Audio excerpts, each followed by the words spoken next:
Oi, gente, tudo bem com vocês?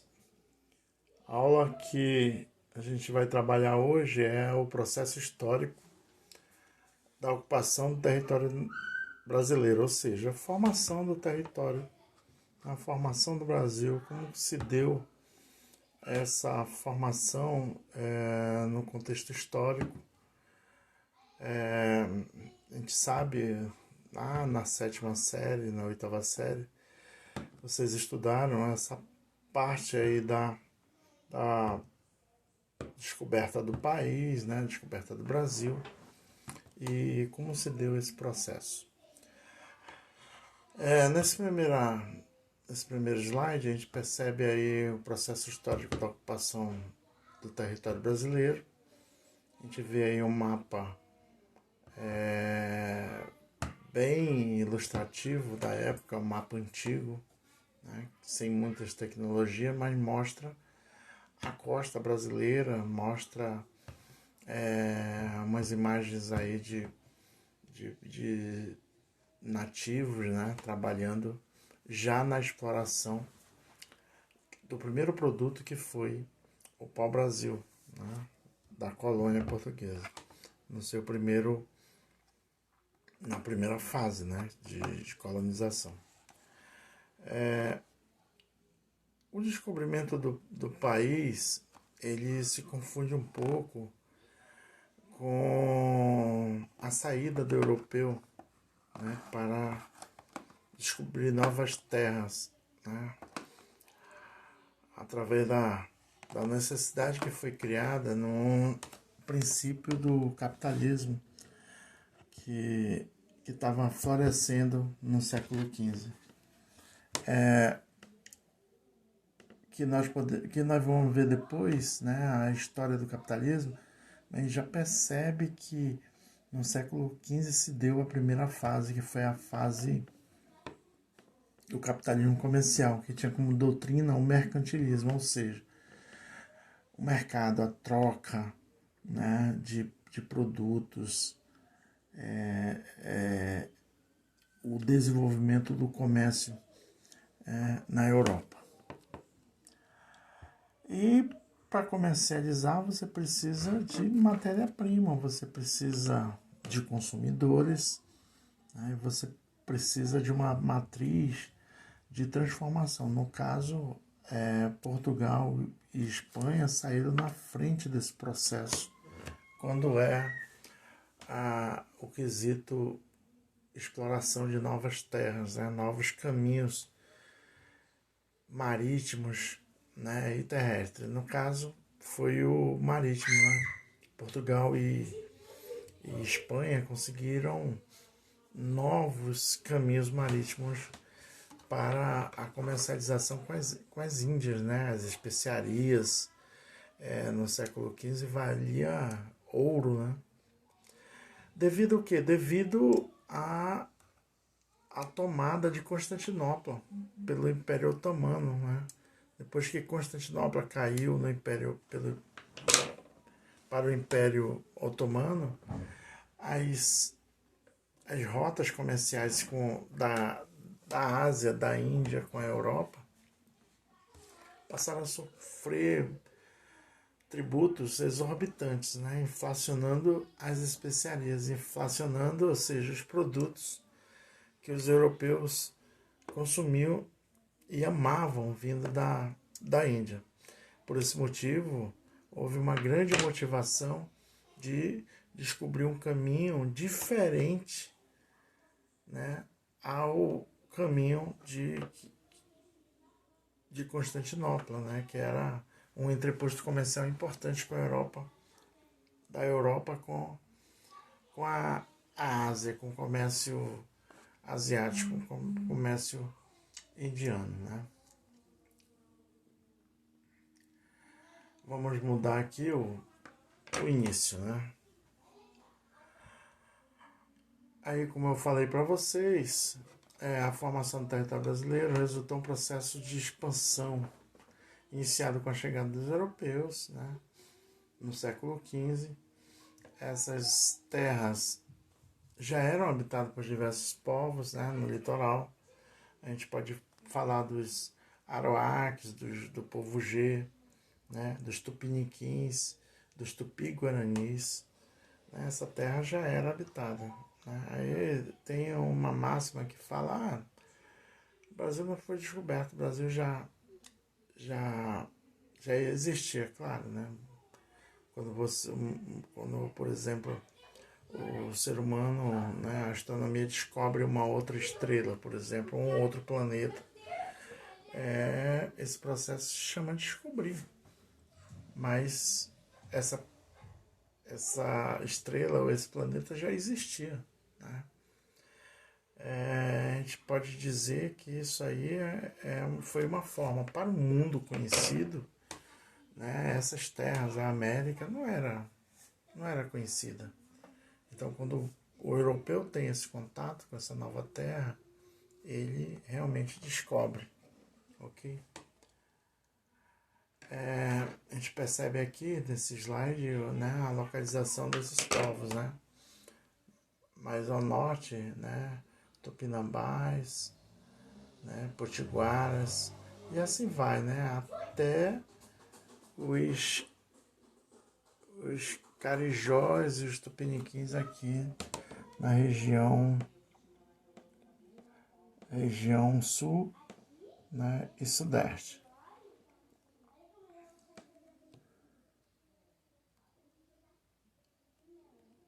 Tem um probleminha aqui. Vamos para o próximo slide.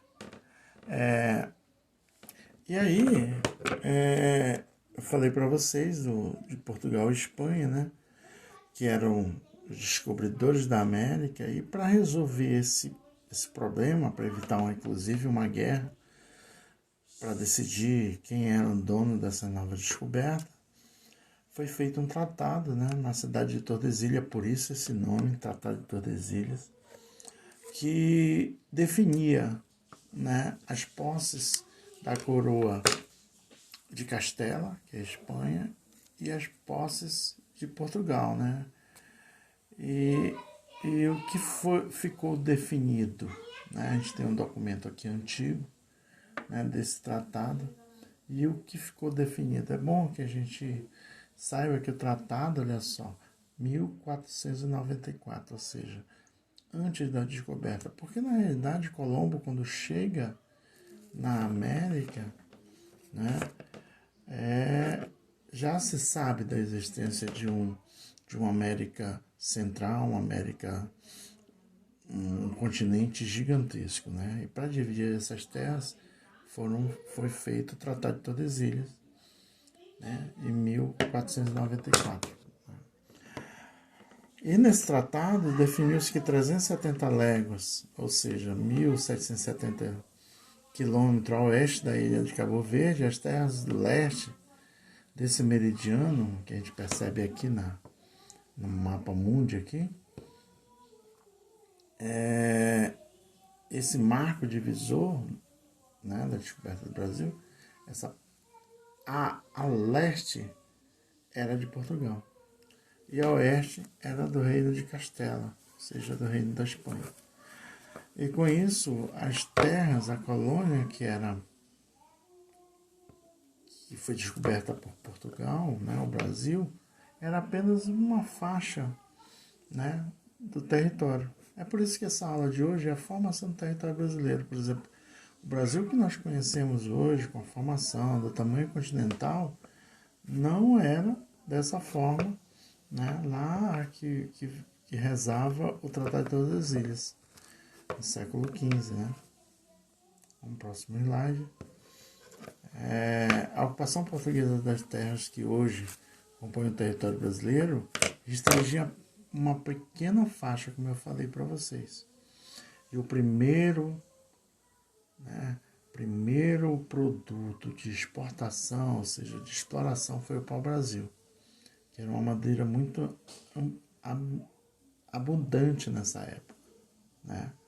E muito valorizada pelos europeus, né? Para instrumentos musicais, para a construção de móveis.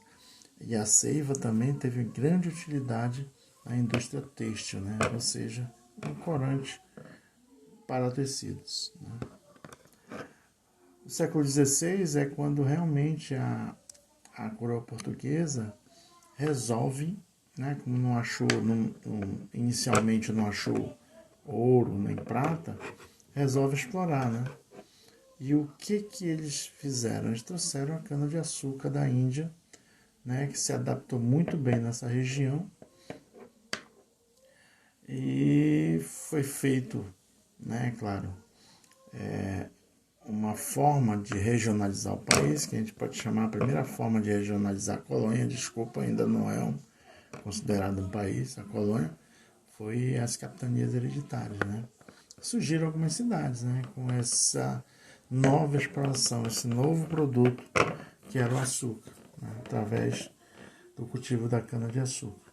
Fizeram surgir no litoral várias cidades, né? A gente pode citar aqui algumas. São Vicente, que hoje é São Paulo, Olinda, né, em Pernambuco.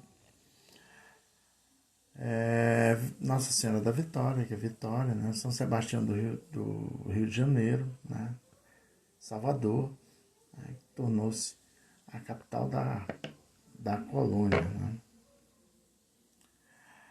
Essa atividade açucareira fez, né, com que essa região, principalmente as capitanias hereditárias de Pernambuco e São Vicente, florescessem economicamente. Ó.